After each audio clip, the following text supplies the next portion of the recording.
핵심 여러분이 이것만은 꼭 알아야 된다. 이런 뜻에서 우리 한동희 기자가 엄선해서 골라드립니다. 듣기만 해도 이해가 쏙쏙 되는 뉴스픽 시간이죠. 오늘도 한동희 뉴스토마토 기자 나와 있습니다. 안녕하세요. 안녕하세요. 네, 자, 첫 번째 이슈 살펴보도록 하겠습니다.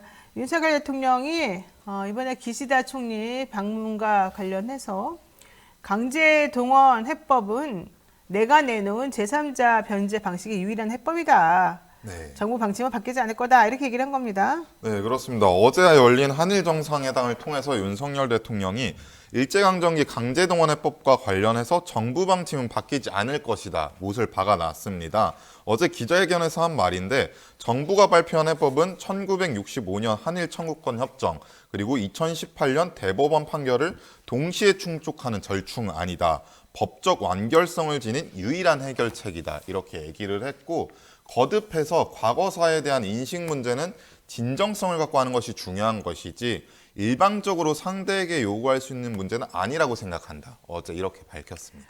자, 이거 한번 따져볼까요? 대통령이 지금 본인이 내놓은 제3자 변제 이 방식이 유일하고 완결성을 지닌 그런 해결책이다라고 얘기했는데 네. 이게 어떻게 대법원 판결과 65년 한일 청구권 협정을 같이 충족하는 절충안이 되고 완결성을 지닌 해결책일까요? 그냥 우리는 대법원 판결대로 그 상대 나라 기업에 대해서 보상하라라고 하면 되는 것이고요. 네. 65년 한일 청구권은 기업을 상대로 한 게 아니라 나라 대 나라로서 너네 잘못했으니까 우리한테 보상해라 이거잖아요. 네. 우리가 교통사고 같은 거 당해보셨어요? 아니요, 교통사고 당해본 적 교통사고를 당하면 상대방이 나에게 가해자가 돼서 불법 행위를 한 게 되거든요. 네. 근데 만약에 내가 죽었어요. 그러면 상대방은 그러니까 날 죽게 만든 것에 대해서도 당연히 책임을 져야 되고, 혹은 날 다치게 만든 것에 책임져야 되고, 나뿐만 아니라 내 가족들도 다 그 상대방에게 서 나 정신적 충격받았다, 우리 애가 이렇게 돼서. 이러면서 따로따로 다 별개를 받아요. 그래서 예를 들면은 어떤 소송에서, 보험회사에서, 이 사고로 인해서, 피해 당사자인 A가 어떤 손해배상을 받았습니다. 라고 한다고 해서 끝나는 게 아니에요. 네.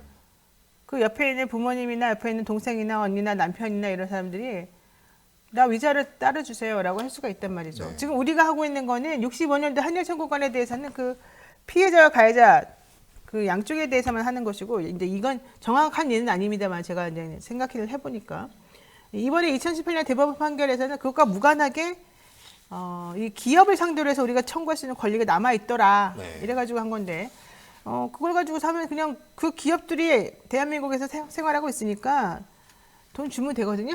네. 사업하고 있으니까. 근데 그걸 안 주면서 이렇게 하는 건 좀 이해가 안 가네요. 네, 일본 기업 대신 국내 재단에서 판결급을 지급하는 그것도 이상하잖아요. 방안인데 네. 뭐 국내 재단에 포함된 기업들이 뭐 명확한 지금 의사도 정확히 밝히고 있지 않은 상황이기도 하고, 일단 기시다 후미오 일본 총리도 어제 일단 일제강점기 강제징용 피해자 부분을 언급을 하면서 이렇게 얘기를 했습니다. 나 자신은 당시 혹독한 환경에서 많은 분이 매우 고통스럽고 슬픈 일을 겪으셨다는 것에 마음이 아프다. 이렇게 얘기를 했는데 개인적인 입장이라는 것을 분명하게 어제 했습니다. 그래요. 뭐 개인적인 입장이라고 말은 했는데 저는 아무리 봐도 이게 A하고 B를 구분 못 하시는 것 같아. 그래서 네. 나는 이게 항상 좀 걱정이고, 그래도 기시다 총리는 자기네 나라의 이득을 위해서 아주 냉정하고 객관적으로 분석을 하네요. 네, 그렇습니다. 그리고 일단 뭐 1998년 김대중 오부치 선언을 포함해서 역대 일본 내각의 역사인식을 계승한다는 입장은 앞으로도 흔들리지 않을 것이다. 이렇게 강조를 하면서 일단은 지금까지 일본 정부의 태도를 그냥 보여왔고, 이 안에는 뒷세대 아이들에게 사과를 계속할 숙명을 지게 해서는 안 된다. 이렇게 얘기를 했던 2015년 아베 담화도 포함된 것으로 현재 해석이 되고 있는데, 그러면 안 되잖아요. 네. 아베 담화하고 오부치 선언하고 다르지 않아요? 네, 이 부분 동시에 포함하고 있는 것으로 기시다는 발언을 한 것으로 보여지기 때문에 이 부분에 대해서는 지금 윤석열 대통령이 대한민국 역사를 철저히 무시하고 어떤 권한으로 스스로 양보를 하느냐, 대한민국의 역사에 대해서 대통령이 무슨 권한으로 양보를 하느냐, 이런 비판도 계속해서 이어지고 있습니다. 네, 민주당이 특히 그러고 있습니다. 도대체가 대통령이 무슨 권한으로 네가 그냥 사면을 해주냐, 네. 이렇게 얘기를 지금 하고 있는 중인 건데, 글쎄요. 기시다는 아주 그냥 행복하겠습니다. 네, 그래서 지금 양국 외교부 간의 전제가 우리 역사의 폭이어야 하냐 이런 얘기도 나오고 있고 뭐 추가적으로 말씀드리자면 오염수 방류 문제 이 부분도 어제 관심사였는데 시찰단 파견을 하는 것으로 합의를 해놓은 상황입니다. 그러니까 강제징용 피해자 관련 언급이 있겠느냐, 그다음에 후쿠시마 오염수 관련 방안을 내놓겠느냐, 네. 네, 이런 것들이 좀 핵심이었는데 일단 언급은 다 했습니다만은 그 내용이 우리가 원하는 수준은 아니었던 것 같고 네. 강제징용 관련해가지고 정부가 우리나라 기업들 보고 돈 내놔라고 해가지고 그 돈을 받아가지고 피해자들에게 돈 준다고 하는 것 자체가 좀 용납할 수 없고 무슨 근거인지 모르겠다. 네. 이렇게 얘기하는데 그 중에서 한 분이 직접 피해자 한 분이, 그러니까 상속인 말고 직접 네. 피해자 한 분이 나 돈 받고 끝내겠어, 더 이상 못 살겠어, 이래가지고 받기로 하셨다는 거잖아요. 네. 그러니까 아마도 대통령 입장에서는 봐라, 저렇게 받지 않냐, 너도 빨리 받아라, 이런 얘기인 것 같아요. 네. 근데 과연 그거하고 그게 같을까 잘 모르겠습니다. 그리고 뭐 기시다 총리가 그렇게 얘기를 했다. 뭐 어느 정도 진전된 사과라는 평가가 이제 보수 언론들을 통해서 드러나고는 있는데 결국 기시다 총리가 그렇게 얘기를 하더라도 여전히 일본에서는 왜곡된 일본 교과서를 작성을 하고 있고 그렇죠. 독도 점유권도 주장을 하고 있는 상황이기 때문에 이게 맞는 것인지 좀 판단을 해봐야 될 것 같습니다. 맞습니다. 그리고 기시다 총리는 반성이나 사과 같은 거 전혀 하지 않고 있습니다. 여기에 대해서도 사람들이 계속 지적하고 있는데 정부는 애써 이건 무시하고 있는 것 같습니다. 자, 후쿠시마 오염수에 대해서도 안전성이 확보되지 않으면 안 된다. 방류하면 안 된다. 원래 이게 원칙이었는데 네. 그냥 단지 현지 시찰단만 파견하겠다는 거잖아요. 그럼 네. 시찰단이 파견해서 무엇을 할 수 있다는 건지. 일단 시찰단이 오는 23일에 방문할 예정이라고 하는데 이 부분 관련해서 대한 비판이 오염수 방류에 대해서 긍정적인 전문가들이 가서 시찰단을 구성하게 되면 아무런 의미가 없다. 그러니까 국내에는 이제 동경전력 대변인 같은 원전 전문가들이 있기 때문에 여기에 대해서 오염수의 비판적인 전문가들로 구성돼야 한다라는 얘기도 나오고 있고 지금 한 번의 시찰로 끝낼 것이 아니라 수시로 필요할 때마다 방문할 수 있게 해야 된다 이런 얘기도 나오고 있습니다. 네, 당연히 그래야죠. 한 번만 하고 끝내면 안 되겠죠. 우리들이 언제든지 우리의 주권을 행사하는 의미에서라도 가서 봐야 되겠죠. 자, 태의원실 얘기 한번 해보죠. 네. 오늘 이제 국민의힘 윤리위원회가 오늘 김재원 그리고 태영호 최고위원에 대한 징계 수위를 결정을 합니다. 오늘 윤리위가 열리는데 징계 수위까지 결정하겠다는 거고요. 김기현 대표 같은 경우는 지난 4일에 지난주에 최고위원회의를 취소를 했었는데 오늘도 최고위원회의를 취소를 하기로 했습니다. 왜요? 일단은 오늘 중앙윤리회가 예정된 상황에서 김재원, 태영호 최고위원이 최고위원회에 출석을 해서 발언을 하는 게 부적절하다. 이런 게 현재 김기현 대표의 입장으로 보여지고 있습니다. 지금 어쨌든 태영호 의원은 자기 보좌관을 고발한다고 지금 아주 난리를 치고 있는데 현실적으로 이 내용이나 녹음의 뭐 진위 이런 거에 대해서 얘기하는 게 아니라 이거 누가 공개했어? 요즘 색출 작업 나서겠다는 거 아니에요? 네, 그렇습니다. 지금 뭐 공천 개입 관련한 녹취록 그리고 공천 헌금 관련해서 후원자 정보 유출 이 부분을 지금 색출해서 수사를 의뢰하겠다라고 밝혀 있는 상황인데 여기에 더해서 회계 업무를 담당하는 직원이 수백만 원 상당의 횡령을 했다. 이러면서 또 추가적으로 이제 보좌진에 대해서 고발 조치를 하겠다고 밝힌 상황입니다. 일요일 날 교회 가야 되는데 일요일 날 일을 시켰다. 그다음에 네. 회계 처리하는 사람이 직원이 계속해서 작은 돈으로 횡령을 하더니만 급기야는 사무실에서 쓸 커피 머신을 사놓고 집에 가져가서 쓰더라. 이런까지 별게 다 있더라고요. 네. 자, 근데 하나 또 중요한 얘기가 나왔어요. 태영호 의원은 국제고등학교 다니는 학생들을 그렇게 인턴으로 다 받아가지고 네. 그 학생들에 대해서 추천서도 써주고 그랬더라고요. 네, 그러니까 지역 내 유력 인사 가족들을 이제 청년 보좌관으로 채용하는 특혜를 제공을 했습니다. 근데 이제 이 A 양이라는 사람이 당시 만 17세였는데 청년 보좌관으로 일을 했고 이후에 조부가 태 의원에게 300만 원을 후원하기도 그러니까. 했습니다. 그런데 이제 태용호 의원은 자원봉사다 이렇게 얘기를 하고 있습니다. 그러니까 인턴 제도를 이용해서 돈벌이를 하는군요. 네. 국제고등학교 다니는 학생들에게 이런 의정활동 관련된 인턴이라고 하는 것은 상당히 좋은 기회가 될 텐데 그런 기회를 주고 대신에 300만 원을 받았다. 네. 이거는 돈 주고 그 자리를 판 거랑 뭐가 다릅니까? 지금 뭐 이것뿐만 아니라 이제 전에도 공천원금 문제가 거론이 됐을 때 네. 지역 시의원들, 구의원들 통해서 그뿐만이 아니라 그 가족들, 지인들까지 동원을 해서 후원금을 받아왔는데 그랬죠. 여기에 이제 총련보좌관까지 이용을 해서 후원금을 이제 모금을 했다는 것 자체가 지금 뭐 불법성까지 좀 확인해 봐야 될 것 같습니다. 아니 불법이죠. 왜냐면은 지금 아이의 인턴 자리하고 300만 원 하고가 물론 뭐 본인들은 아니다라고 얘기하는 것 같은데 좀 있어 보이지 않습니까 연관성이? 네, 연관성이 있어 보이는데 그럼에도 불구하고 지금 태영호 최고위원은 일단 뭐 모집 공고가 없을 때도 수시로 계속해서 들어오는 부분이다라고 얘기를 하고 있고 청년 보좌관들에 대해서 후원금을 받았다면 그 전에 있던 10여 명의 청년 보좌관들에게도 이제 의원실에 후원금을 받았을 것인데 그러지 않았다라는 게 태영호 의원의 입장입니다. 아 이제 국회의원님들 다 전수조사 한번 해봐야 되겠습니다. 네, 사실 뭐 태영호 최고위원뿐만이 아니라 사실 김연아 전 의원이라든지 박순자 전 의원 부분도 지금 계속해서 드러났기 때문에 좀 이제 국민의힘 전반적으로 이 부분에 대해서 확인을 해볼 필요가 있을 것 같습니다. 맞습니다. 그리고 이 국회의원 추천서 같은 경우에는 외국학교 관련한 사람들이 받는 추천서가 학교 선생님한테 받는 게 있고 또 어디서 받는 게 있고 그다음에 외부에서 받는 게 있는데 아마 이 외부에서 받는 용으로 쓰는 것 같아요. 네, 자. 그리고 뭐 추가적으로 한 가지 더 말씀드리자면 오늘 이제 징계 수위가 결정이 됩니다.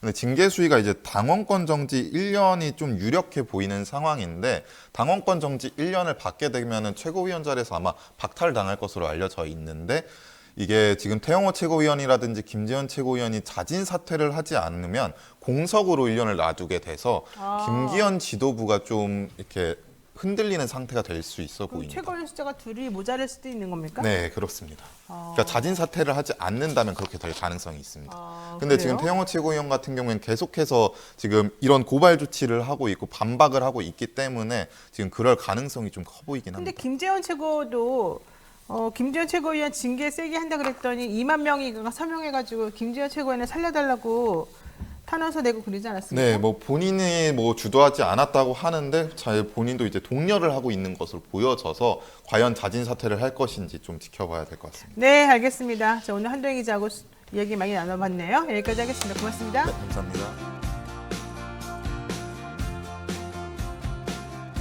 오늘 아침에 꼭 알아야 될 뉴스만 엄선해서 대신 정리를 해드립니다. 듣기만 해도 이해가 쏙쏙 되는 뉴스픽 시간인데요. 오늘도 한동희 뉴스마트 기자 나와 있습니다. 안녕하세요. 안녕하세요. 네, 자 민주당 공천 관련 기준을 만들었네요. 네, 그렇습니다. 제22대 총선 후보자 선출규정 특별당규 제정안을 확정 의결을 했습니다. 근데 음주운전 전력자와 투기성 다주택자 등 이제 예외 없이 탈락시키기로 해서 도덕성 기준을 조금 강화했다라는 평가가 현재 나오는데 일단 지난 3일과 4일 이틀간 중앙위원과 이제 권리당원 투표를 거쳤습니다. 중앙위원 투표를 보면은 찬성 83.15%, 반대 16.85%. 그리고 권리당원 투표에서 찬성 61%, 반대 39%로 이제 합산을 하면 찬성이 72.2%, 반대가 27% 있는데 권리당원 투표에서 좀 주목할 만한 게 반대가 39%로 생각보다 높게 나타났습니다.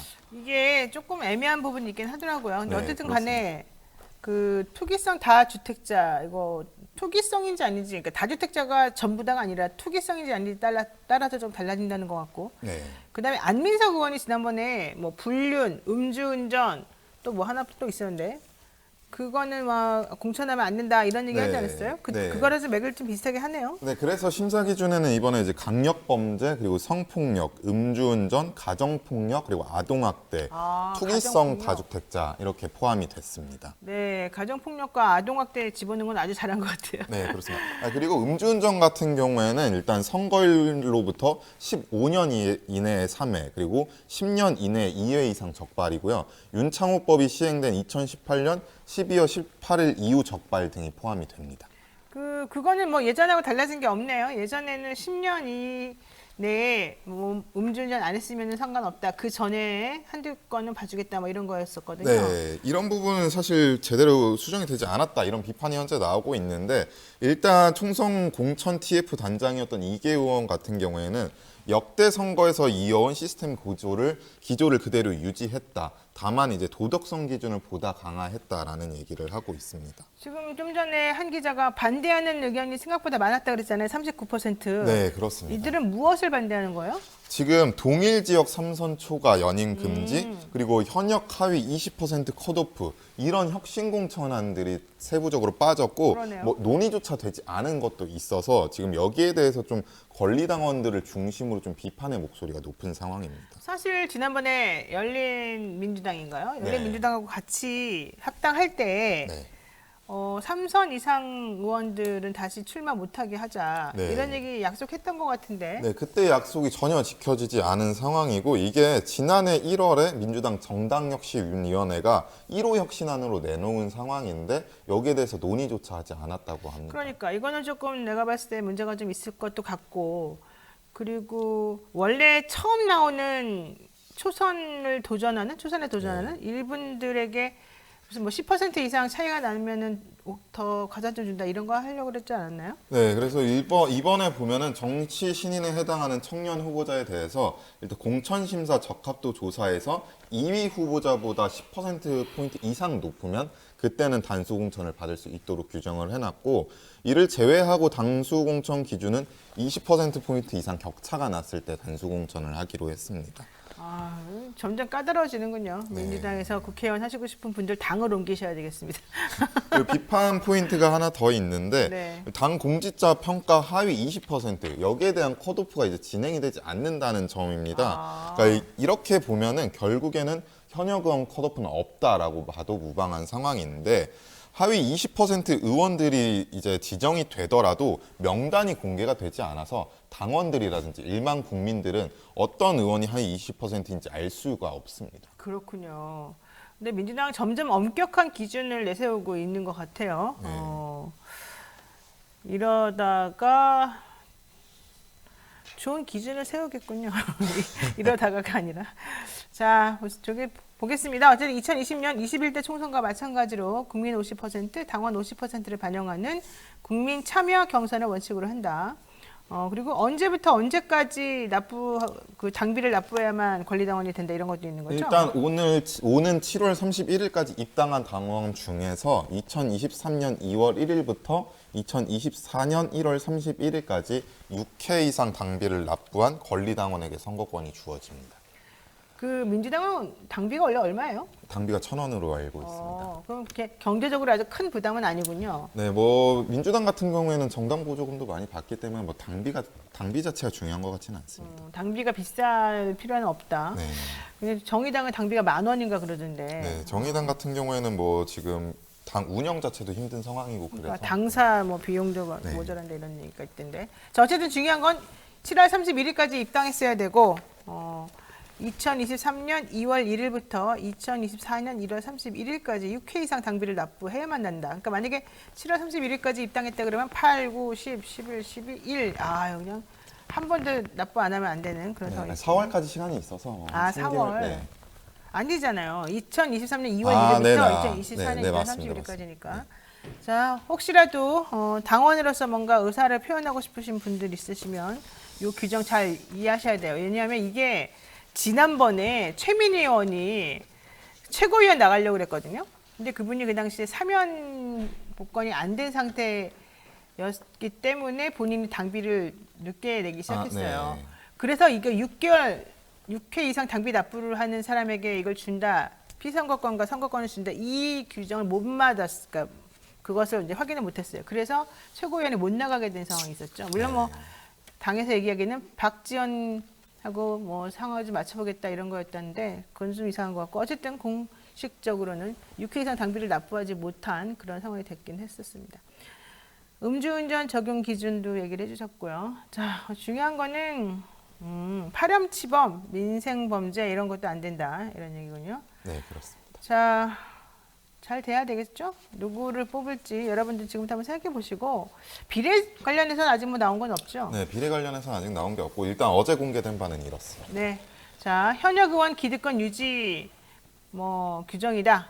이런 얘기가 지금 나오고 있습니다. 민주당도 좀 새로운 피를 수혈하든지 좀 구태의원하고 기득권화되는 집권 세력화되는 이런 걸 좀 막으려면 사실은 지금 너무 당에서 오래 머물고 계시는 그런 분들도 조금 좀 정리를 스스로 알아서 해야 되는 거 아닌가 이런 생각도 조금 들긴 합니다. 네.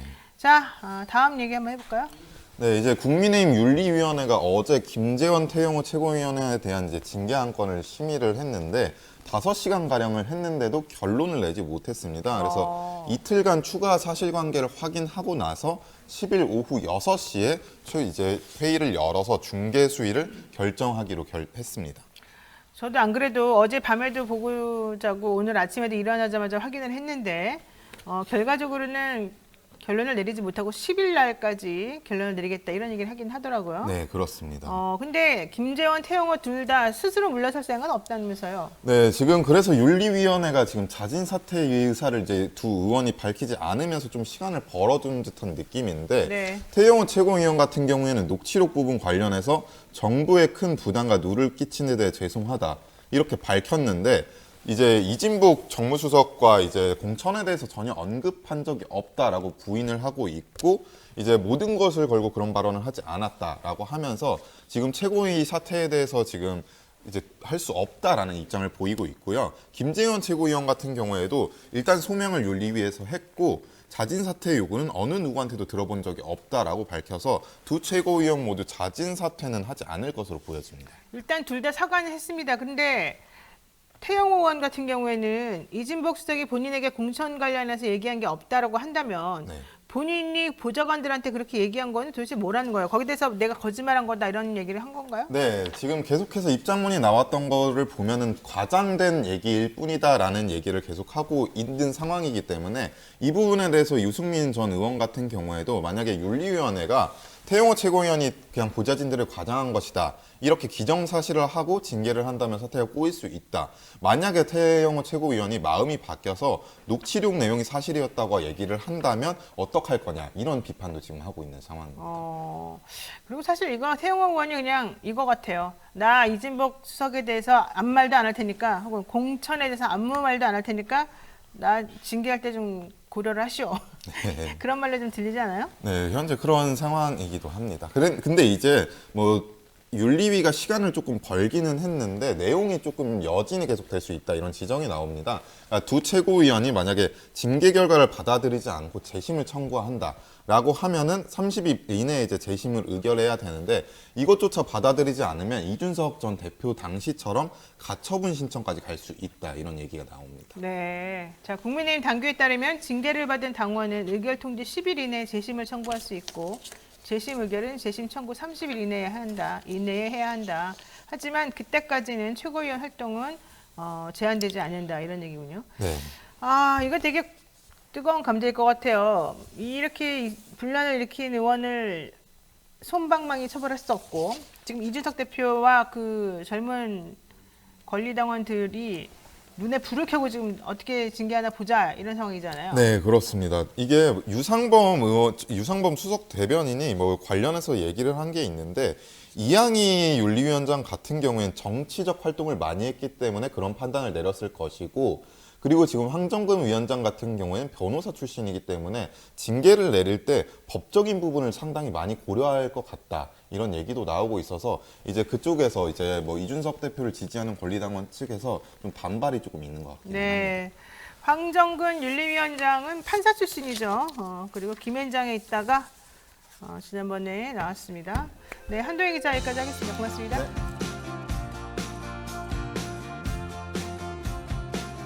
네. 바쁜 아침 이것만은 꼭 알아야 된다. 여러분들께 정성 들여 준비한 한동인 기자의 뉴스 픽 시간입니다. 듣기만 해도 이해가 쏙쏙 되는데요. 오늘도 한동인 뉴스토마토 기자와 함께하겠습니다. 어서 오십시오. 안녕하세요. 네, 오늘 할 얘기가 이거군요. 전 정부는 컴플렉스 덩어리냐.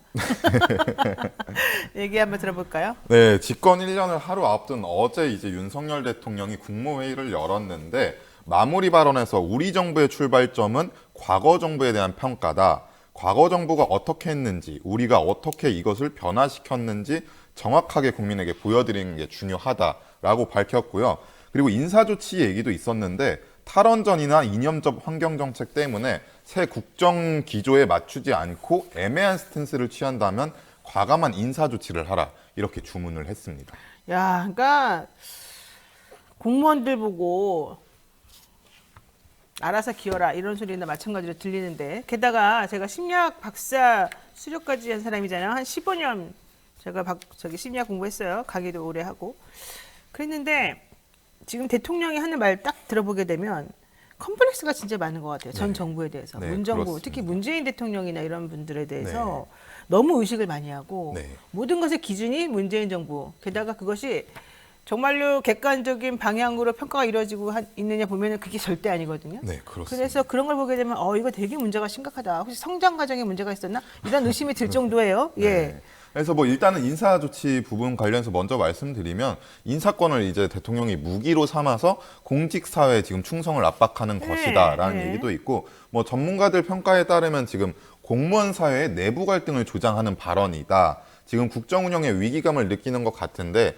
과제에 맞는 답을 요구하면 되는 것인데 인사 조치를 운운하는 것은 부적절하다. 협박 아니에요, 그런 네. 거는? 그리고 공직 사회의 다양성을 잃게 하는 것이다, 이런 얘기도 현재 나오고 있고, 그리고 어제 이제 컴플렉스 관련해서 말씀드리자면, 어제 국민회의에서 말한 게 전부 다 문재인 정부 탓이었습니다. 뭐 집값 급등, 그리고 시장 교란을 초래한 과거 정부의 반시장적, 비정상적인 정책이 전세 사기의 토양이 됐다. 그리고 적의 선의에 기대는 가짜 평화, 이런 얘기도 했고요.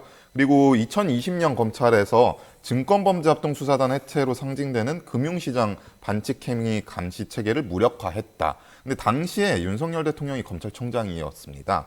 그리고 거야 입법에 가로막혀서 필요한 제도를 정비하기 어려웠다. 계속해서 문재인 정부 얘기만 했습니다. 자, 보세요. 힘에 의한 평화는 소용이 없다. 적의 선의에 기대하는 가짜 평화다. 그러니까 우리 대통령 지난번에 문재인 정부 때 했던 정책은 힘에 의해서 성취한 평화가 아니라 적의 선의에 기댄 가짜 평화라는 얘기잖아요. 네. 일단 평화스러웠다는 건 인정하고 들어가나요? 첫 번째. 두 번째로는 적의 선의에 기대는 게 원래 화해와 이런 거 아니겠어요? 그것을 가짜 평화라고 굳이 얘기를 했는 이유가 도대체 뭔지. 그럼 힘에 의한 평화라는 건 뭡니까? 무력 도발해가지고 무력으로 쫙 물리치고 나 혼자 힘이 좋을 때 이거를 사람들이 입을 막아버리겠다. 이게 결국 힘에 의한 평화 아니에요? 네. 힘에 의한 평화보다는 적의 선의에 기대어 같이 들어가는 게 맞는 거 아닌지 모르겠습니다. 그리고 이거를 가짜 평화라고 한다면 정말 진짜 평화라고 하는 건 있을 수가 없다는 거. 더군다나 범죄자의 선의에 기대는 감시 적발 시스템 무력화, 이거 무슨 뜻입니까 도대체? 무슨 말하는지 잘 모르겠어요. 범죄자가 우리한테 무슨 선의를 베풀었다는 뜻이에요. 게다가 이러면서 수많은 사회적 약자를 절망의 늪으로 밀어버렸다. 어떠한 수많은 사회적 약자를 범죄자의 선의에 기댄 감시 적발 시스템으로 인해서 절망의 늪으로 빠뜨렸는지 매우 궁금한 상황이죠. 그러면서 하는 얘기는 사실 뒤에서 대통령이 하고 싶은 얘기가 딱 나옵니다. 네. 과거 정부 검찰개혁 과정에서 어쩌고저쩌고, 즉 검찰개혁을 왜 했니 니네 때문에 우리가 너무 힘들었다, 이 얘기를 하고 싶은 것 같아요. 그러면서 마약 조직 유통 관련해서 위축된 결과가 나왔다, 이런 얘기를 하고 있습니다. 그러니까 대통령이 증권범죄합동수사단 해체로 상징되는 금융시장 반칙행위 감시체계 무력화가 가상자산 범죄와 금융투자 사기를 활개치게 만들었다, 이렇게 말하면서 과거 정부가 검찰개혁 과정에서 마약 조직과 유통에 관한 법적 백력을 위축시켜서 이모와 이꼴이 됐다, 이렇게 얘기했는데, 가상자산 범죄가 뭐가 있었죠? 테라 사건을 말하는 건가? 그다음에 금융투자 사기, 이거는 지금 SG증권 이런 거 말하는 것 같은데, 이게 이제 금융증권범죄합동수사단이 해체됐기 때문이다. 네. 과연 그래요? 잘 모르겠고, 일단 장관들한테도 네. 더 자신감을 갖고 일해라. 네. 지금 정권이 바뀌었다고 관료 사회에 무작정 불이익을 줘서는 안 되지만 잘못된 점은 정확히 인식하고 어떻게 바꿀지 고민해 달라라고 얘기를 했는데, 어제 이상민 장관에 대한 탄핵 탄핵이 심판 있었잖아요. 사건 첫 네. 변론기일이 있었습니다. 근데 여기서 이상민 장관이 참사를 예측할 수 있던 사람이 있었느냐, 이거는 정치적 비난에 불과하다, 이런 얘기를 했습니다. 그러니까 우리 대통령은 정말 자기 사람은 잘 챙기시는군요. 장관들이 무슨 짓을 해도 열심히 너는 하고 싶은 대로 다 해라. 그 결국 국민이 잘못한 거 아니겠냐, 이런 지금 메시지를 우리에게 주는 듯한 느낌이 들어요. 물론 제가 해석을 잘못했을 가능성도 있습니다만은, 그냥 니네는 하고 싶은 대로 다 해라. 잘못은 모두 국민에게 있다, 이런 입장인 것 같은데, 이렇게 되면은 좀 끔찍하고 솔직히 말해서 상당히 심각한 수준입니다. 민주당은 여기에 대해서 뭐라고 반응하죠? 지금 뭐 anything but 문 이렇게 해서 문재인 정부 정책만 아니면 된다라는 게 지금 윤석열 정부의 국정 방향이냐. 지금 이 정도면 전 정부 콤플렉스, 야당 콤플렉스다 이런 얘기를 하고 나는 맞고 너는 틀리다라는 사고방식도 문제인데 지금 뭐 자유나 시장, 법치주의, 추상적인 구호만을 가지고 지금 과거로 오히려 퇴행을 하고 있다. 반공주의, 권위주의 시대로 회귀하고 있다 이렇게 비판을 하고 있습니다. 그러면서 이런 얘기도 했네요. 아시타비 윤시문비. 이 중요합니다. 아, 나는 시, 나는 옳고 맞고 타, 다른 사람은 비난하는 아시타비. 이것이 바로 윤시 윤시문비네요. 윤은 맞고 문은 틀리다. 문은 틀리다. 문은 비난마다 마땅하다. 야, 이거 재밌네요. 아시타비 윤비문비, 윤시문비. 자, 그러면서도 자유시장을 계속 주장해 왔는데 이게 지금 우리나라의 경제에 도움이 되고 있는지 동네 곳곳에 자영업자들이 다 무너져 버린 상황. 이게 코로나와 같은 외부적인 문제 때문이 절대 아니라는 게 사실은 더 끔찍한 상황입니다. 우리가 문재인 정부 때도 자영업자들이 많이 힘들었는데 그때는 코로나 같은 것 때문에 어쩔 수 없는 부분이 있었잖아요. 네, 근데 그때도 잘 근근히 버티던 분들이 이제는 아예 손을 쫙 놔버렸어요. 네. 이거 되게 심각한 것 같은데 이게 바로 문제입니다. 맨날 남탓만 하고 있는 사람들은 발전이 없다고 보통 엄마들이 하잖아요. 네. 이 어떻게 돼요? 그러면 지금 발전이 없는데 지금 윤석열 정부에서는 전 정부 탓, 야당 탓을 하고 있고 네. 국민의힘에서는 어제 네이버 탓을 조금 했습니다. 네. 네이버 탓까지. 네, 네이버 탓을 했는데 어제 국민의힘에서 지도부에서 밝힌 바에 따르면 이제 윤석열 대통령의 키워드를 네이버에 검색을 하게 되면 부정적 뉴스가 중심적으로 뜬다. 그렇기 때문에 정권에 대한 객관적 인식을 방해하고 있다. 이것은 네이버 알고리즘의 문제다. 이렇게 얘기를 하고 있습니다. 네, 아주 그냥 자연스럽게 한 기자가 두 번째 이슈로 넘어가 버렸습니다. 두 번째 이슈 아닙니다. 아니에요 네. 또? 자, 여당은 네이버 탓 지금 하고 있는 중인데 국민의힘 지도부 어제 안 그래도 네이버를 가지고 네이버 기사 8개를 쫙 봤더니 1면에 뭐 2면에 뭐 3면에 뭐 전부 다 지금 대통령 욕하는 거더라. 네. 이철규 사무부총장까지도 얘기 나서서 하면서 박대출 정책위 기장하고 같이 얘기하면서 그 얘기를 하던데 아니 이게 네이버가 그렇다는 건 좀 의외 아니에요? 만약에 다음이라 그랬으면 내가 이해를 할 것 같은데. 그래서 지금 뭐 윤석열을 검색을 하면 뭐 한겨레 기사, 경향 기사, 뭐 네. 민변 뉴스 이렇게 뜬다라는 얘기를 했는데 제가 지금 검색을 해봤는데 지금 검색 상단에 떠 있는 게 조선일보 기사입니다. 여당에서 윤석열 검색하면 비판 기사로 도배된다. 지금 이 뉴스가 지금 제일 상단에 떠 있습니다.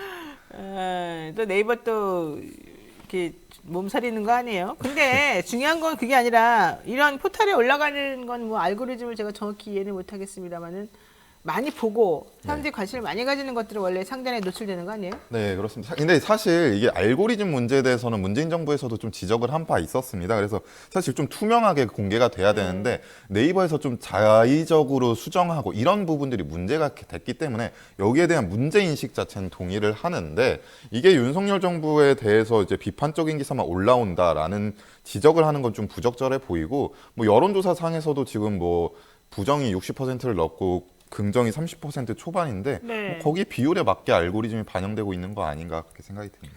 그러니까요. 그래서 제가 궁금한 거예요. 야, 네이버는 사실 우리가 친여당적 혹은 보수적인 매체 내지는 어쨌든 다음이랑 비교를 해보면 훨씬 더 그쪽에 좀 치우치었다라고 좀 느껴지는 그런 것들이 많았었는데 이제는 윤 정부가 네이버까지 공격하면 안 되죠. 그렇지 않습니까? 윤 정부는 특이한 게 본인들을 이렇게 잘 추켜 세워주는 그런 매체도 그냥 막무가내로 공격을 하는 경향이 있던데 너도 까고 쟤도 까고 얘도 까고 다 깐다 이런 분위기가 되면 오히려 안 될 것 같은데 도대체 누가 이런 정책을 하는지 궁금해요. 자, 네이버 입장 같은 건 나온 적이 있나요? 아니요, 네이버 입장은 따로 나오진 않았습니다. 참, 진짜 기업하기 어렵고 포털하기 어렵고 제일 중요한 거는 여당이 너무 지나치게 지금 언론을 압박하고 본인들 입맛에 맞게끔 자꾸 움직이게 하려고 한다. 이거 저는 문제인 것 같은데 이거 좀 들고 일어나야 되는 거 아닙니까? 네, 그렇습니다. 자, 두 번째 이슈 가겠습니다. 네, 지금 후쿠시마 이제 한일 정상회담을 통해서 한일이 이제 오염수 관련해서 시찰단을 보내기로 합의를 했는데 일본에서 이 오염수 방류를 담당하는 주무장관이 한국 시찰단의 목적에 대해서 오염수 안전성에 대한 평가나 확인이 아니다라고 밝힌 상황입니다. 그래서 이게 공동검증이 아니라 단순한 견학 성격임이 드러났다고 보여집니다. 아니 저는 안 그래도 후쿠시마 간다 그러길래 시찰단이란 이름으로 가더라도 가서 문제가 뭔지 그래서 진짜 어떤 과정을 거쳐서 어떻게 처리되는 건지를 확인을 해서 네. 뭔가 좀 전향적으로 혹은 우리들의 생명과 안전을 보호하는 쪽으로 조치를 하려고 하는 마음에서 가는 줄 알았어요. 네. 게다가 우리 정부에서는 또 그런 식으로 마치 막 이뤄질 것처럼 보도가 나왔잖아요. 네. 근데 바로 일본에서 무슨 소리야? 니네는 그냥 보고만 가는 거야. 구경만 하는 거야. 이렇게 말을 해버리니까 지난번에 방미 갔을 때 우리 김태호 안보처장이 야, 핵 공유래 이랬다가 아니래 이하고 지금 똑같은 구조가 돼버렸어요. 네, 맞습니다. 그리고 한국 시찰단 자체도 특별한 사례가 아니다라는 얘기도 했고요. 아하. 이미 대만이라든지 태평양 섬나라 등은 이미 지난 3월 그리고 지금 올해 2월 이미 방문한 바 있기도 합니다. 아니 근데 가기만 하면 뭐야? 지금 5월달 지금 하반기에 가는 거잖아. 27일인가? 근데 네. 가는데 하루 잠깐 보고 온다는 거밖에 안 되는데. 네, 그래서 외교부에서는 일정을 조금 더 늘려보겠다라고 하고 있습니다. 근데 지금 일본이 니네한테 아무것도 줄 수 없어. 그냥 보고만 가. 이렇게 한다면 우리가 가서 뭘 어떻게 하겠어요? 아무 소용이 없는 거죠. 네, 게다가 이렇게 하면은 오히려 면죄부를 주는 꼴이 되죠. 네, 아, 진짜 이거는요, 뭐 서로 욕을 할 필요가 없고, 이건 우리 국민의 생명과 안전에 직접적으로 영향을 미치는, 그리고 수산물 생태계를 교란시키는 행위일 수가 있고, 특히 이 우리나라처럼 해산물을 풍부하게 먹는 그런 나라 입장에서 보자면은 경제적으로도 큰 손실이 될 수가 있는 거라서 좀 적극적으로 대처를 해야 될 것 같은데 네, 왜 지금 이렇게? 국민의힘에서 네. 지금 TF를 꾸려서 얘기를 하고 있는 것 중에 하나가 지금 제2의 광우병 파동이다 이런 얘기를 그럼요. 하고 있습니다. 그런데 어제 국회에서 토론회가 하나 열렸는데 일본에 있는 어부가 와서 얘기한 게 있습니다. 일본에서 어부가 얘기한 게 지금 후쿠시마에는 방사능이 검출이 돼서 판매가 되지 않는 우럭이 아직도 있다 이렇게 얘기를 하고 있습니다. 아니 안 그래도 일본에서 우리 방송 보시는 분들이 많으신데요. 그분들이 되게 가끔 댓글을 올려주시면서 후쿠시마 우리 일본에 사는 사람들도 잘 안 가고 그쪽 건 먹지도 않는데 어떻게 하려고 그럽니까? 이런 얘기를 많이 하시더라고요. 근데 이게 우리가 아는 것보다 훨씬 심각하고 특히 일본도 사실은 정부가 이런 문제점에 대해서는 일부러 좀 안 알려준다 그러더라고 국민에게. 네. 게다가 일본 국민들은 또 우리나라보다도 좀 더 그냥 정부 순응적이다라는 말이 있어서 되게 조용하게 넘어가는 줄 알았더니 그들도 지금 현재 부글부글 끓고 있다는 얘기잖아요. 네, 그렇습니다. 그렇다면 정말 상황이 심각한 것 같은데 도대체 어떻게 하려고 그래요? 지금 당장 눈에 안 보인다고 해서 나중에 큰일 닥칩니다. 사람들이 이렇게 근시안적인지 정말 모르겠어요. 이거는 뭐 연야 야 이걸 따질 게 아니잖아요. 우리 국민들의 목숨이고 이런 건데 정말 미래를 어떻게 망쳐버릴 건지 걱정스럽습니다. 한동희 기자 오늘 여기까지 해야 될 것 같습니다. 수고 네, 많으셨어요. 감사합니다. 네, 바쁜 아침 오늘 이것만은 꼭 알아야 된다. 여러분들께 엄선해서 정리해드리는 뉴스백 시간입니다. 듣기만 해도 이해가 쏙쏙 되는 한동인 기자의 뉴스 브리핑. 오늘은 무슨 내용인지 한번 들어보도록 하죠. 한동인 기자 나와 있습니다. 안녕하세요. 안녕하세요. 첫 번째 이슈부터 보겠습니다. 민주당의 김남국 의원, 결국 민주당에서 코인 매각해라 이런 얘기까지 나왔습니다. 그런데 글쎄요, 뭐 개인이 가지고 있는 재산을 매각하라 말아라 이거는 조금 안 맞는 것 같기도 하고, 네. 예, 어떻습니까? 일단 코인 관련 자산 매각을 권유를 했고 일단 김남국 의원이 요청한 대로 규명을 위해서 진상 규명을 위해서 진상조사팀을 꾸리기로 했습니다. 그리고 포함해서 가상 자산을 공직자 재산 신고에 포함하는 제도 개선까지 추진하겠다 이런 입장을 밝혔는데 일단 별도의 진상조사팀은 김병기 수석 사무부총장을 팀장으로 하고 그리고 경제 전문가인 이용우, 홍성국 의원 그리고 변호사 출신인 김한규 의원이 합류할 것으로 보여지고 그리고 외부 인사, 전문적인 코인 관련해서 전문적 지식을 가지고 있는 외부 인사도 합류될 것으로 보여집니다.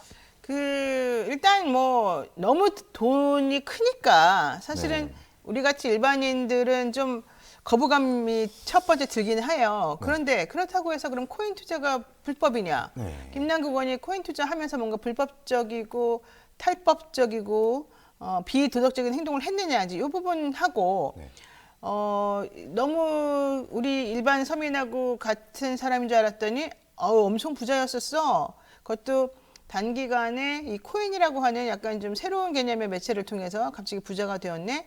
이래서 오는 그 좀 뭔가 거부감, 이질감 이런 거하고는 좀 구분을 해야 되는 거 아니에요? 네, 그렇습니다. 저도 뭐 코인 자체에 대해서 코인 거래 자체에 대해서 뭐 자유가 있는 건데 그 네. 부분을 지적하는 부분 이해가지 않고 그리고 또 가난을 코스프레했다는 부분도 사실 좀 이해할 수 없는데 최근 조선일보 보도 보니까 뭐 박원순 전 서울시장 그리고 박주민 의원까지 포함해서 거지 코스프레를 했다 뭐 이런 얘기를 하는데 그 포인트는 좀 이해할 수 없는 부분이긴 합니다. 그러니까요. 그러면서 뭐 거기에 대해서 민주당이니까 그런 비난을 받아야 된다. 민주당은 항상 그렇게 약간 가난해야 된다. 내지는 민주당 의원들이 뭔가 돈 벌고 돈과 연관되는 뭔가가 있으면은 이거는 안 되는 거다. 도덕적으로 문제 있는 거다. 이렇게 자꾸 얘기를 하려고 그러는 것 같은데 그거 되게 근전대적이고 전혀 근거도 없는 얘기예요. 그래서 네. 저는 오히려 그런 거 가지고 얘기할 게 아니라 정말로 그렇게 비난을 하고 싶으면 코인이라고 하는 것이 정말 돈인지 아닌지 네. 이 주식처럼 유통되고 있는 상황인데 이것의 성격이 정확히 무엇인지 일단 정부가 그거를 정리를 해주고 네.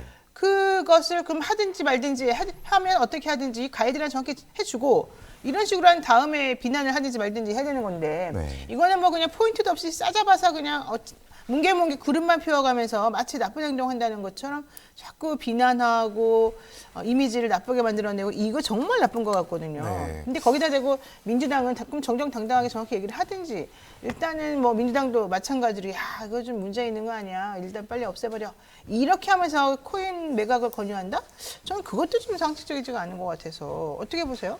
일단 민주당에서 확인할 부분들이 몇 가지 있기 때문에 진상조사팀을 꾸린 것 같고요. 일단 뭐 가상화폐 현금화할 때 소액이었다고 밝혔지만 이제 당 지도부에 소명할 때는 투자 대금인 9억 8천만 원을 예금 계좌로 회수했다.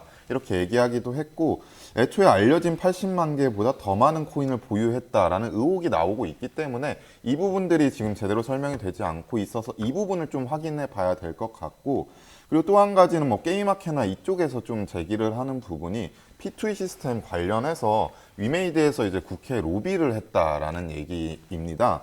이 과정에서 과연 김남국 의원이 위메이드 로비로 인해서 내부 정보를 확인한 것인지 좀 확인할 필요가 있는 것 같고 어제 게임마켓 이제 위원장 인터뷰를 보면은 보좌진들도 위믹스에 대해서 많이 보유하고 있다라고 다 얘기를 가지고 있는 걸로 합니다. 알고 있어요. 네, 그래서 네. 이게 과연 김남국 의원만이 알 수 있었던 내부 정보인지 그냥 모두가 알 수 있던 정보인지는 좀 확인이 필요한 상황인 것 같습니다. 그러니까 김남국 의원에게 비난이 쏟아지는 이유 중에 하나는 우선 국회의원이라고 하는 신분을 이용해서 네. 이 투자와 관련된 우리들은 접근할 수 없는 어떤 정보를 가지고 그래서 자신의 재산을 몰빵한 거 아니냐. 이거 되게 비도덕적이다. 이런 부분은 문제 제기할 수 있다고 이제 봅니다. 그렇지만 그 부분에 대해서 비난하기 전에 정말 그런 일이 있었는지를 먼저 확인하는 게 필요한 것 같다는 게 첫 번째 얘기고 두 번째는 김남국 의원이 처음에 소명할 때 약간 좀 애매하게 하긴 했습니다. 본인은 뭐 현금화 시켰는데 440만 원만 했고 그건 예년 수준하고 비슷하다라고 했는데 알고 봤더니 뭐 8억, 9억 8천만 원 뭐 이런 9억 8천. 것들이 현실적으로 환가가 되어서 그걸로 또 전세 자금을 마련했다는 얘기가 나오는 거잖아요. 네. 그러니까 그런 식으로 이제 김남국 의원의 초기 설명이나 초기 해명이 사실관계에 부합하지 않은 부분이 있었다는 거예요. 네. 그러면 그것에 대해서는 사실 사람들이 너가 저번에는 이렇게 말하더니 아니었단 말이야. 이거 좀 이상하구나라고 생각할 수 있죠. 그러니까 그 부분에 대해서는 김남국 의원이 좀 명확하게 내가 그때 말을 잘못했다든가 아니라든가 좀 해줘야 되는 게 맞는 것 같고 일단 그렇게 한번 설명이 꼬이면 신뢰성이 좀 떨어진다는 점을 인식을 해야 될 것 같고요. 그다음에 세 번째로 혈안들도 얘기가 자꾸 하는 것 중에 하나가 이제 처음에 이해충돌 얘기하다가 그거 아니라고 그러니까 그다음부터는 야, 너 80만 개 많이 가지고 있다 그러더니 알고 봤더니 120만 개라며 막 이런 얘기예요. 근데 네. 김남국 의원이 나 80만 개밖에 없어 딱 말한 적은 없어요. 그게 조선일보에서 80만 개 60억 상당 이렇게 말하면서 김남국 의원은 그 60억이라고 하는 거는 실제 돈이 아니고 한번 올라갔던 돈이고 80만 개라고 하는 건 나중에 다른 지갑으로 이체시키고 넘겼기 때문에 이건 이렇게 됐습니다. 라고까지만 말했어요. 나머지 것들까지 합쳐가지고 내가 몇 개 가지고 있다는 밝히지 않았단 말이에요. 근데 마치 80만 개만 있는 것처럼 거짓말했다. 너는 왜 120만 개 가지고 있으면서 왜 우리들한테 제대로 안 알려줬니? 라고 말하는 것도 좀 문제가 있어요. 근데 어쨌든 오해의 소지가 있으니까 김남국 의원이 또 그것도 역시 그냥 깔끔하게 말하셨으면 더 좋았을 수도 있죠. 근데 그거는 의무사항이 아니라는 거죠. 제 말은. 근데 그걸 싸잡아서 이렇게 비난하는 게 과연 맞는 건지 모르겠습니다. 네, 그리고 일단 코인 120만 개라고 알려진 게 결국에는 이제 김남국 의원이 제공했던 보도 자료를 보고 이제 관련 전문가들이 좀 파악을 한 건데, 그래서 김남국 의원 같은 경우는 일단 이 부분 관련해서 일단 일체 불법과 위법은 전혀 없었다. 그리고 모든 거래가 실명 인증된 계좌로만 이루어져서 쉽게 검증이 가능하기 때문에 일단 진상조사단을 통해서 충분히 소명하고 밝히겠다라는 입장을 보이고 있습니다. 네, 어쨌든 그래서 민주당에서는 이용우, 민영배, 김한규 의원 등이 공직자 등록 대상 자산에 가상자산을 포함하는 내용의 이 공직자 윤리법 개정안을 발의를 해놓은 상태이고요. 예. 이제 이런 식으로 제도적으로 또 개선을 좀 해놓는 것이 필요하고 네. 그냥 무조건적으로 너 돈 없는 거 돈 없다고 해서 우리랑 같은 편인 줄 알았더니 너 그렇게 돈이 많냐? 이제 기분 나쁘다. 이렇게 가는 거는 좀 유치하다 이런 생각이 조금 들어요. 코인 해요? 아니요, 코인 할 줄 모릅니다. 또 어떤 분들은 이런 얘기도 하더라고요. 코인 하려면 시간이 얼마나 많이 들어가는데 국회의원 한다 그러면서 코인을 어떻게 이렇게 많이 갖고 있냐. 이거는 제대로 의정활동 안 했다는 뜻 아니냐. 그러니까 네가 그때 한동훈 장관 그 국회에서 질문하고 그럴 때 한동훈 장관 딸 스펙 가지고 뭐 이모 교수가 도와준 거 아니냐. 진짜 한동훈 장관 딸의 이모가 도와준 거 아니냐. 뭐 이러면서 잔소리가 좀 있었습니다. 근데 이제 그 부분에 대해서는 그 당시에 김남국 의원이 사실관계 잘 모르고 질문한 게 있으니까 뭐 변명의 여지는 없습니다만 그거하고 이거하고 연결된다는 것도 조금 씁쓸하기도 하네요. 자, 어쨌든 이런 상황에서 법원은 영장을, 그러니까 즉 이 지갑 관련, 이 코인 관련 영장 들여다보겠다는, 그러니까 그 계좌를 들여다보겠다는 검찰의 주장에 대해서 영장 청구에 대해서 2번 기각했다는 건데 이제는 그 기각한 판사가 누구냐를 가지고서 또 막 공격이 시작되더라고요. 그분이 뭐 라임 관련된 구성에서 네. 기각했던 바로 그분이라면서 네, 판사가 좌빨이네 이런 얘기 나오지 않습니까? 네. 그래서 검찰이 이걸 지난해 10월 말과 11월 초 두 차례 걸쳐서 압수수색 영장을 청구했었는데 이게 결국에는 위믹스 코인 출처 그리고 거래 전후 자금 흐름을 역추적하기 위한 것이었습니다. 근데 어제 SBS 보도를 보면은 이게 정치자금법 위반을 걸었다고 하는데 과연 어떻게 정치자금법 위반을 걸었는지 그 부분이 좀 확인돼야 될 것 같습니다. 네, 그리고 법원이 기각한 이유는 딱 하나예요. 제가 지금 계속 주장한 거랑 똑같아요. 거액의 코인을 보유했다는 사실만으로 무슨 범죄 혐의가 있느냐. 정말로 범죄 혐의가 있어서 이 계좌를 들여다보고 싶으면 무슨 불법 행위를 했는지 니네가 가지고 와라. 이게 바로 법원이 영장을 기각한 이유고 그게 바로 법원이 영장을 내줄지 말지를 판단할 때 매우 중요하게 봐야 되는 겁니다. 검찰이 가지고 온 무조건 범죄가 있다고 생각하고 영장 내주는 그런 시스템이 아니라 검찰이 뭘 가지고 오더라도 이거 가지고는 안 될 것 같은데 누가 너 돈 많다고 무조건 네 계좌 다 뒤져보겠다 그러면 그거 맞니? 이렇게 물어보는 게 난 더 필요하다는 거였습니다. 네, 그래서 발부율이 이제 90%에 안팎하는 이제 압수수색 영장. 영장인데 네. 또 이제 두 차례 기각한 만큼 이제 세 번째 영장 청구는 어려울 수도 있다 이런 얘기가 나오고 있습니다. 맞습니다. 이제 사실 이런 생각도 들어요. 김남국 의원이 2030, 40 이 젊은이들을 좀 대표하는 그런 청년 소장파 국회의원으로서 그동안에 다른 국회의원들보다는 좀 기득권에 의지하지 않고 좀 검소하고 좀 친근하게 우리 이 젊은 층들하고 많이 공감대를 형성하는 사람으로 인식이 되어 왔었단 말이죠. 그런데 알고 봤더니 그 사람은 야 기성세대 중에서도 정말 우리들이 그냥 되고 싶어하는 바로 그 자본주의의 산물이었던 거야 이렇게 생각이 들면 한편으로는 좀 우리랑 똑같은 사람이 아니었어라고 섭섭해할 수도 있는 것 같은데 네. 그거하고 이게 지금 뭔가 문제가 있다는 것하고 좀 다른 부분이니까. 우리나라가 공산주의가 아니라는 거, 사회주의 국가가 아니라는 거, 독재 국가가 아니라는 거, 즉 민주주의를 신봉하는 자본주의 사회라고 하는 걸 생각해 본다면 이런 식의 그 마구잡이식 비난은 조금 지양해야 되는 것 같고 또 김남국 의원도 본질적인 부분에 있어서는 제대로 좀 투명하게 좀 공개하고 넘어가는 것도 필요할 것 같습니다. 어쨌든 그보다 그 전에는 더 중요한 게 이 가상화폐라고 하는 것이 도대체 뭐냐? 가상화폐라고 하는 것을 운영하는 것이 과연 투기냐 투자냐 다 정리하고 들어가는 게 필요하죠. 제도적 정비가 필요하다. 세금을 매기면 된다는 거예요 결론은. 네네. 자 여기까지 하고요. 앞으로 또 김남국 의원이라고 하는 한 사람을 공격하기 위해서 여기저기서 다 물어뜯는 모습으로 가는 거는 옳지 않은데 그렇게 가지 않도록 좀 않기를 바라겠습니다. 두 번째 이슈 보겠습니다. 결국 차이가 이렇게 많이 났군요. 네, 이제 국민의힘 중앙윤리위원회가 이제 김재원 최고위원에 대해서는 당원권 정지 1년 징계를 내렸고 이제 윤리위 징계 결정 몇 시간 앞두고 사퇴한 태용 의원에 대해서는 당원권 정지 3개월 처분을 내렸습니다. 그래서 김재원 최고위원은 이제 내년 총선 공천을 받지 못할 상황에 놓였고 태용 최고위원은 정상 참작을 받으면서 총선 공천을 신청할 길이 열렸습니다. 그러니까 뭐 예상된 것 같습니다. 지금 그 국민의힘 윤리위원회가 즉각 결론을 내리지 않고 미적미적하면서 시간을 계속 줬잖아요. 네. 내가 알아서 빨리 좀 스스로 나가라. 네. 그러면 내가 징계를 약하게 때려주마. 이 메시지는 계속 시그널을 계속 보내줬는데 김재원 의원에도 보냈고 사실은 태영호 의원에게도 보낸 거예요. 네. 최고위원회에서 스스로 물러나면 우리가 좀 정리해주겠다. 그 얘기는 최고위원 자리를 지금 버리면 내년에 공천해주겠다 뭐 이런 얘기랑 똑같은 거잖아요. 네. 근데 결국 그래서 태영호 의원은 눈치 빠르게 어쨌든 던졌습니다. 근데 김재원 의원은 안 던졌어요. 그러고 나니까 정말 차이가 많이 나네요. 네, 그렇습니다. 일단 김재원 최고위원은 이제 수석 최고위원인데 공석이 됐고 일단 사고 자리 공석으로 유지가 되고 태용호 최고위원 같은 경우에는 거리가 됐기 때문에 이제 당원 당규 따라서 30일 이내에 전국위원회를 수집해서 후임을 선출할 계획입니다. 근데 이렇게 되면 태용호 의원 당원권 정지 3개월밖에 안 받으면 빨리 받아버리고 내년 공천에 아무 문제 없이 네. 임할 수가 있을 것 같은데 네, 그렇습니다. 사람들이 그러더라고요. 제가 하는 소리가 아니라 이거 사람들이 한 말이에요. 태영호 의원이 결국 딜에 성공했다. 네. 태영호 의원이 보좌관한테도 그렇게 말하고 보좌관들도 녹취를 이것저것 다 가지고서 까는 공개하는 마당에 태영호 의원은 녹음을 안 했을까? 태영호는 북한에서도 외교관으로서 엄청난 이런 정보와 스파이 행동 관련된 일을 해왔던 사람이잖아요. 사실은 북한 외교관들이 다 스파이 훈련을 받는다면서요. 그런 사람이 한국의 국회의원으로서 이 중요한 정보를 다루는 곳에 있었다면 당연히 자기에게 유리한 정보들을 가지고 있지 않겠냐. 네. 그 정보들을 가지고서 혹시라도 이 용산이나 대통령실이나 이런 분들하고 딜을 하게 되면 그들이 그것을 또 가만히 그냥 괜찮아, 너 그냥 다 까 이렇게 할 수 있겠냐 이런 얘기였거든요. 네. 어떻게 봐요? 태영호 의원이 뭐 가지고 있을까요, 진짜로?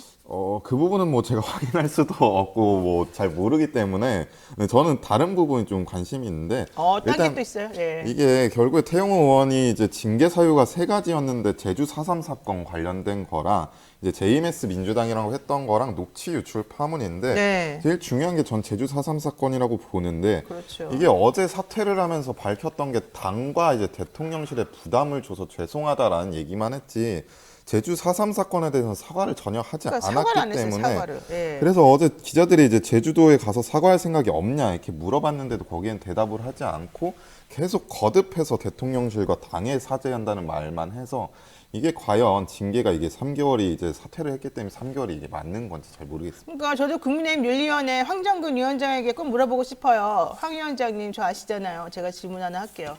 물론 답은 안 하시겠지만 여기서 핵심은 태영호 의원이 4.3 사건 관련 발언을 비롯해서 그 발언이라고 하는 것이 제대로 된 발언이었느냐, 그 발언이 무엇이 잘못되었느냐, 무엇이 잘못되었다라고 본인 스스로 생각하느냐, 그래서 그렇게 생각해서 결국 국민에게 공개적으로 사과할 마음이 있느냐, 이제 이런 것들이 더 본질이었다는 거예요. 네.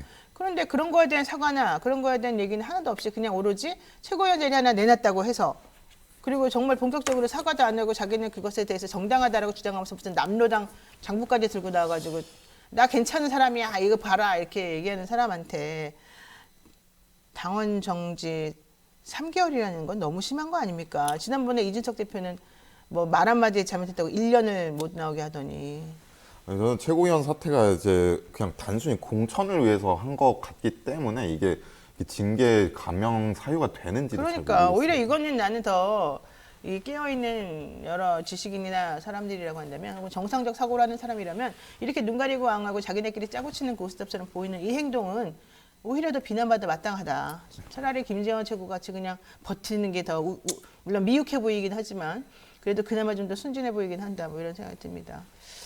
윤석열 정부 1년을 맞이해서 나는 당에 부담을 주고 싶지 않다. 오로지 당 얘기만 하고 있고 대통령 얘기만 하고 있습니다.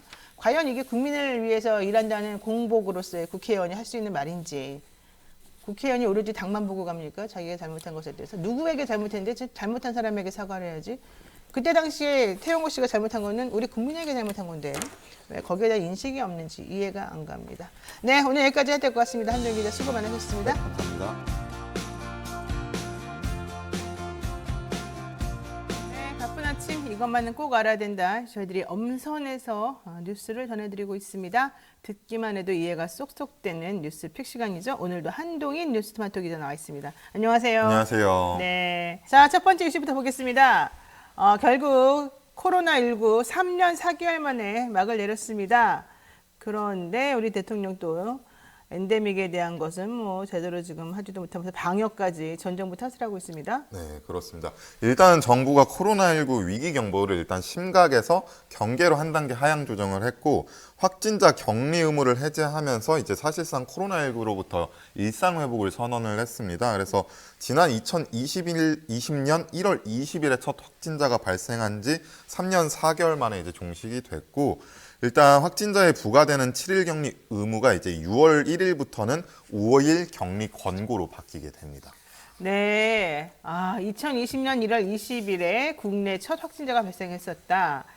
우리가 그러면은 3년 4개월이나 이렇게 착하게 네, 힘든 이 시기를. 정부의 정책에 순응하면서 힘든 시기를 같이 보냈었군요. 네, 그렇습니다. 사실 저희가 그 법원에 재판하러 가게 되면 마스크를 항상 착용을 해야 되는 게 의무적이었는데 이게 이제 그 마스크 착용이 좀 완화된 상황에서도 법원 재판 갈 때는 꼭 하도록 돼 있었어요. 근데 어제 제가 잊어버리고 사실은 이제 준비를 따로 안 하기도 했지만 어쨌든 잊어버리고 마스크를 안 쓰고 갔는데 괜찮더라고요. 되게 생경한 경험이었고 내가 뭔가 좀 잘못한 느낌도 좀 들고 이랬었는데 어쨌든 우리 국민들 많이 그동안 고생 많으셨는데 이번에부터는 좀 편하게 지내실 수 있을 것 같아요. 그리고 날이 좀 더워지니까 네. 사실은 좀 더 부담스러웠는데 다행인 것 같습니다. 그런데 우리 대통령 결과적으로는 또 지난 정부는 K방역이라고 하면서 자화자찬했는데 결과적으로는 합격점을 못 주겠다 이러면서 또 비난을 했군요. 네, 이게 뭐 일상으로 전환을 하는 게 이제 뭐 정부와 국민들 모두가 함께 고생했던 일인데 이 부분에 대해서 굳이 방역에 대해서 전 정부 탓을 할 이유가 있었는지 잘 모르겠는데 지난 정부는 K방역이라고 해서 방역 성과를 자화자찬했지만 엄밀히 평가하면 합격점을 주기 어렵다 이렇게 얘기를 하면서 지금 자유로운 일상에 대해서 소상공인, 자영업자의 영업권 및 재산 그리고 의료진의 희생을 담보로 했다 이런 비판을 내놨습니다. 중국 얘기도 했군요. 네, 중국인 입국자를 통제하지 않았다라고 얘기하고 또 신천지 압수수색을 이제 법무부 장관이 지시를 했고 이념적 성향을 가진 인사들을 컨트롤 타워를 맡기면서 이게 사실상 정치 방역이었다 이런 주장을 하기도 했습니다.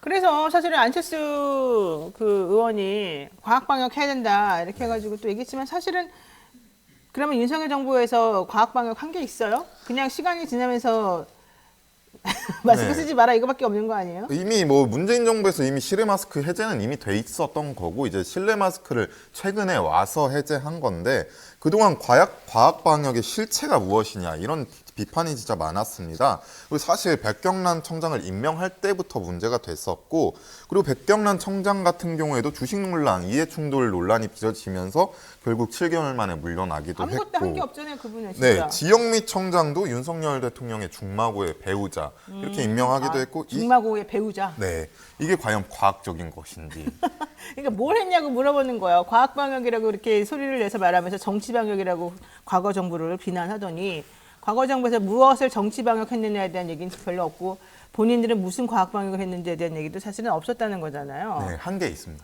뭐요? 지원 항목을 좀 삭제를 했습니다.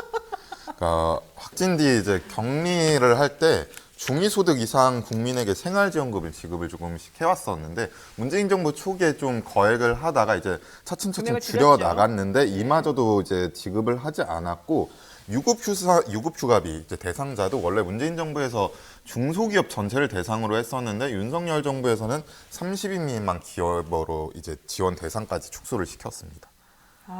좀 불만이 많군요 우리 한 기자가. 네.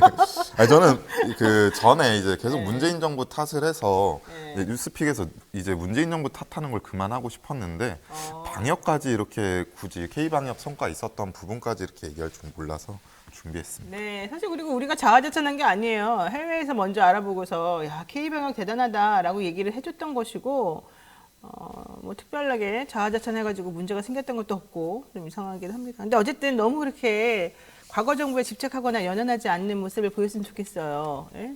이거는 심리적인 차원에서 분석을 제가 해보고 싶지만 지금 좀 공식적인 자리라서 제가 못하는데 좋지 않습니다. 예. 자, 두 번째 이슈 보겠습니다. 정부가 결국 후쿠시마 오염수를 처리수라는 이름으로 바꾸겠다 이런 얘기예요. 네, 이제 오염수라는 공식 용어를 처리수로 바꾸는 방안에 대해 검토를 착수했다라는 보도가 이제 중앙일보 발로 나왔는데 보도에 따르면 이제 정부 측 관계자가 이렇게 말했다고 합니다. 현재 일본이 후쿠시마 원전 부진의 탱크에 알프스, 그러니까 다액종 제거 설비인데 이것을 통과해서 주요 방사능 물질 등을 제거한 물을 보관하고 있지만 배출 기준에 맞게 처리된 물이 약 30%, 그리고 여전히 오염된 물이 나머지 70% 정도다. 하지만 향후 처리 비율이 높아지면 오염수를 처리수로 바꿔 부르는 게 합리적이다. 이렇게 얘기를 하고 있습니다. 그러니까 일본이 후쿠시마 원전 부진의 탱크에 알프스라고 하는 게 다핵종 제거 설비라는 건데 이 알프스라고 하는 것을 통과해서 주요 방사능 물질 등을 제거하도록 그 물을 처리하겠다 이런 거잖아요. 네. 그래서 이 배출 기준에 맞게 처리한 물이 약 30%, 여전히 오염된 물이 나머지 70% 정도인데 향후 처리 비율이 높아지면 이것을 오염수라고 하지 말고 처리수라고 부르는 게 낫지 않겠냐. 우리 국민들 보고 처리수라고 바꿔 불러라. 오염수란 말 듣기 싫다. 지금 이런 얘기를 하고 있습니다. 알프스 정화 시설을 거쳐서 마지막에 내보내는 물이다. 이제 이게 네. 하고 싶은 말이죠. 네, 그렇습니다. 알프스는 사실 깨끗함의 상징처럼 느껴지기도 하잖아요. 공해가 없고 그 맨 위에 눈 덮인 뭐 물 이런 걸 얘기를 하면서, 그러니까 이미지를 좀 쇄신시켜 보겠다 이런 얘기인 것 같은데요. 네, 분명히 여전히 오염된 물이 나머지 70% 정도라고 네, 본인들이 인정하고 직접 있잖아요. 말을 하고 있고요. 이런 주장이 지금 일본 정부에서 말하고 있는 거와 비슷한 얘기인데 이제 방사성 핵종을 제거한 상태로 보관 및 처리를 해서 바다에 내보내기 때문에 처리수가 맞다는 입장이 일본 정부의 입장이고요. 아유. 기시다 총리도 이번 기자회견에서 알프스 처리수라고 강조를 하기도 했습니다. 네. 이걸 지금 우리 정부 측에서 받아들이고 있는 건데 일단 외교부에서는 외교부 대변인이 지금 처리수로 변경하는 방안은 검토한 바가 없다라고 하기는 그래요? 했는데 검토할 예정인 것 같습니다. 요즘 왜 이렇게 날카로워요? 우리 한 기자 큰일 났네. 이러면은 진짜 점점 연애하고는 멀어질 텐데 거리가. 자, 이거는 약간 농담이고요. 중요한 건 이거죠. 일본의 입장 혹은 일본이 항상 전 세계 특히 우리나라와 같은 인접 국가들에게 얘기하는 게 자기네들이 방류하는 것은 괜찮다.